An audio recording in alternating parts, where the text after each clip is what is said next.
আজ বানাবো চিতল মাছের তেল ঝাল। চিতল মাছের তেল ঝাল বানানোর জন্য প্রথমে আমি কয়েকটা চিতল মাছের পিস ভালো মতো করে কেটে ধুয়ে নিয়েছিলাম। মাছের মধ্যে নুন হলুদ মাখিয়ে কিছুক্ষণ রেখে দেব।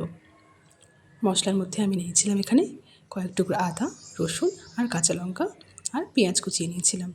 আদা রসুন কাঁচা লঙ্কাটা বেটে নিতে হবে।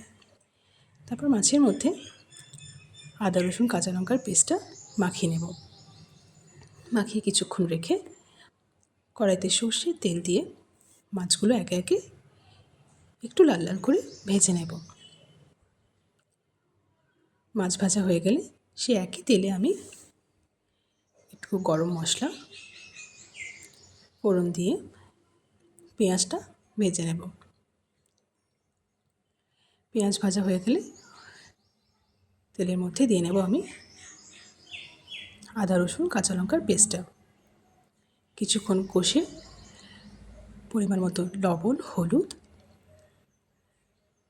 লঙ্কার গুঁড়ো, সাথে একটু মিট মশলা অথবা গরম মশলা দিয়ে মশলাটার থেকে তেল ছেড়ে এলে সামান্য একটু জল দিয়ে কিছুক্ষণ ফুটতে দেব। একটু ফুটে এলে মাছটা ভেজে রাখা মাছগুলো একে একে ঝোলের মধ্যে দিয়ে আরও কিছুক্ষণ রান্না করে নামিয়ে নিলে একদম রেডি চিতল মাছের তেল ঝাল। এভাবে চিতল মাছের তেল ঝাল বানানো যতটা সহজ, খেতেও কিন্তু ততটাই সুস্বাদু হয়। একবার আপনারাও বাড়িতে বানিয়ে দেখতে পারেন। কেমন লাগলো আজকের এই রেসিপিটা অবশ্যই কমেন্ট করে জানাবেন।